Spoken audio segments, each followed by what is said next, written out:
네, 시청자 여러분 안녕하십니까? 구독자 여러분 안녕하십니까? 100원, 200원 후원해 주시는 후원자분들께도 감사의 말씀을 드리고요. 오늘 일요일인데 점심 맛있게 드셨는지 모르겠네요. 꾸준히 하다 보면 저도 그 몇만 원, 한 10만 원이라도 수익이 발생하는 채널이 될 수 있을 거라는 생각으로 열심히 하고 있는데요. 우리가 이제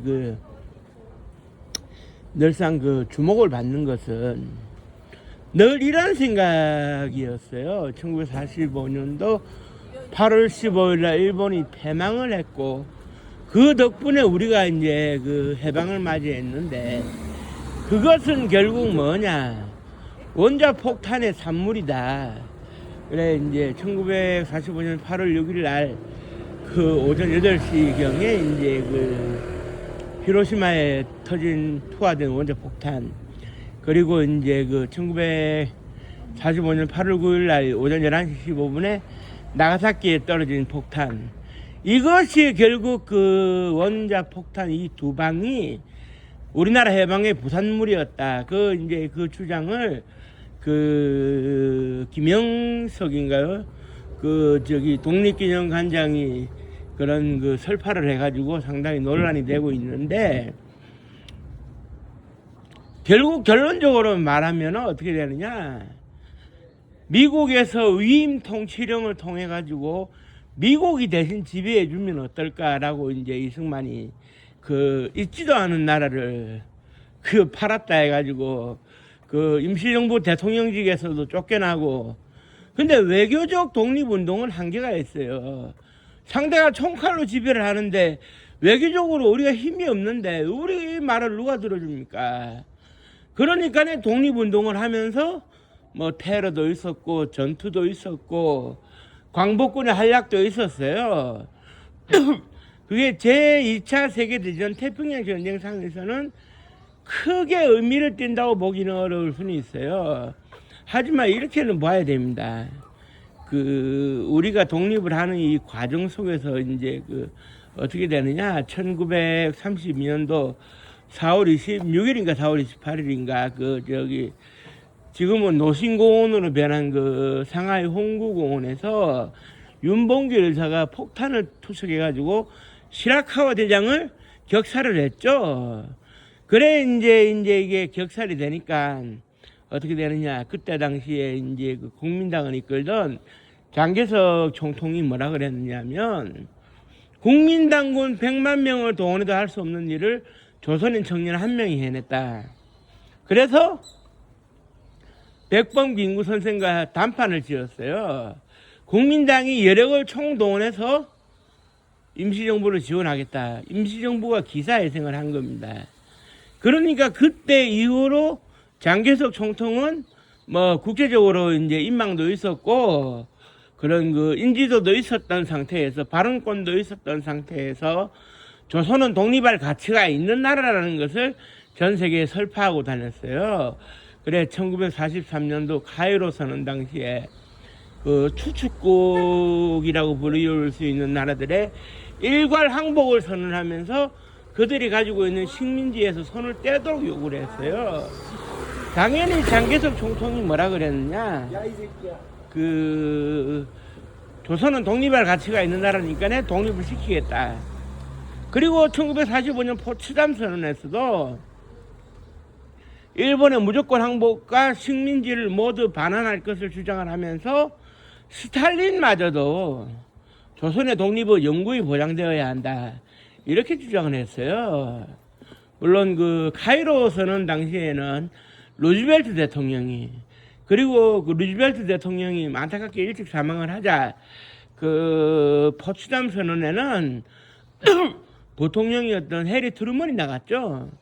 해리 트루먼이 준비가 안 된 상태에서 나갔지만 그분도 분명했어요. 일본의 모든 식민지는 포기한다. 그리고 독립을 할 수 있는 나라들은 독립을 시키고 일본은 이제 자기들이 이제 점령을 해서 새로운 정부가 구성될 때까지 위임 통치를 하겠다, 이런 식으로. 그러니까 이제 결국에는 원자폭탄은 그 이후의 이야기인데, 일본이 발악을 하고 항복을 할 거냐 안 할 거냐 예수냐 노냐의 상황에서 일본이 어정쩡하게 나오니까 우리의 힘을 보여주겠다 해가지고 원자폭탄을 투하를 했죠.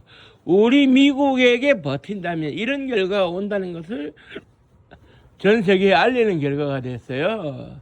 그렇지만 원자폭탄은 부차적인 문제고 이미 끝나가는 전쟁에 있어가지고 미국이 마지막 힘을 과시한 것이지 그것이 부차적으로 우리의 독립을 가져왔다 이건 틀린 얘기예요.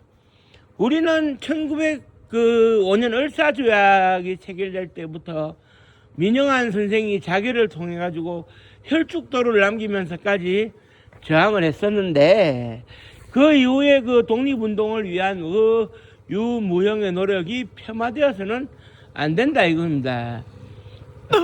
우리 스스로가 독립을 하겠다고 전 세계에 선언도 하고 그런 그 전 세계를 상대로 몸부림을 치니까 전 세계가 쳐다봐주게 되고 윌슨 대통령의 민족 자결주의도 나오는 거 아니겠습니까?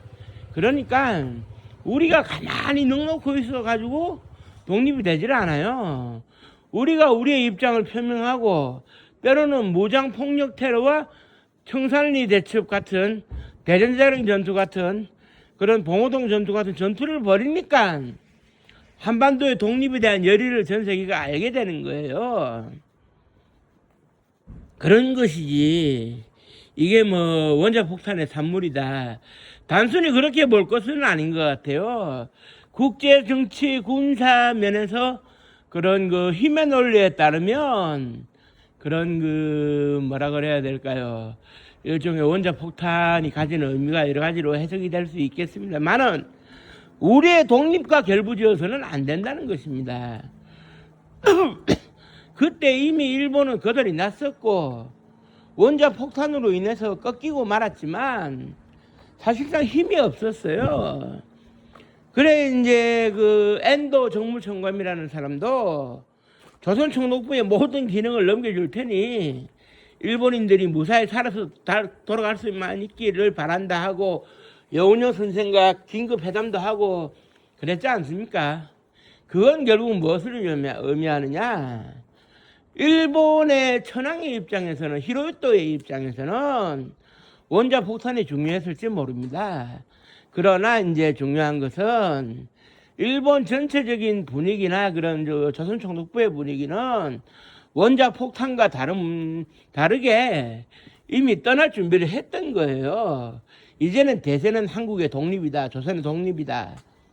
그런데 이거 뭐 여기 이승만을 추종하는 역사학자 한 사람이 독립기념관에 들어가 앉아가지고 독립운동을 부정을 하고 한국의 그런 그 독립운동의 정체성을 부정하려 들면 독립기념관 당장 문 닫아야죠.